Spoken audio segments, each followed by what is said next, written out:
আসসালামু আলাইকুম। হ্যালো, আজকে আমি নিয়ে এসেছি দুটি উপাদানে তৈরি একটি দারুণ মজার রেসিপি, মিষ্টি ভুট্টা ডেয়ারি মিল্ক ডেজার্ট। চলুন কথা না বাড়িয়ে রান্না শুরু করি।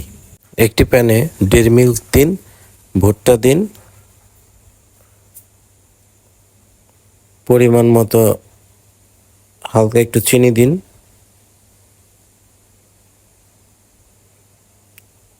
বাটার দিয়ে দিতে পারেন।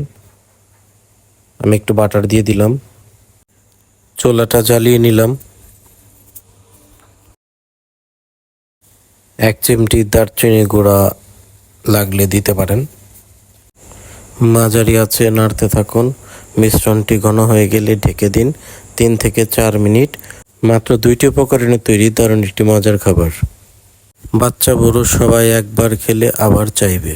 আপনারা এই রেসিপি ট্রাই করে অবশ্যই জানাবেন কেমন লাগলো। প্লিজ, আর ভিডিওটি ভালো লাগলে লাইক কমেন্ট শেয়ার করতে ভুলবেন না। পরবর্তী মজার রেসিপিতে আবার দেখা হবে। সে পর্যন্ত ভালো থাকবেন সবাই। আর সব কিছু মিশে গেলে 3 থেকে 4 মিনিটের মধ্যেই রেডি। গন্ধটাই বলে দিচ্ছে স্বাদ কেমন হবে।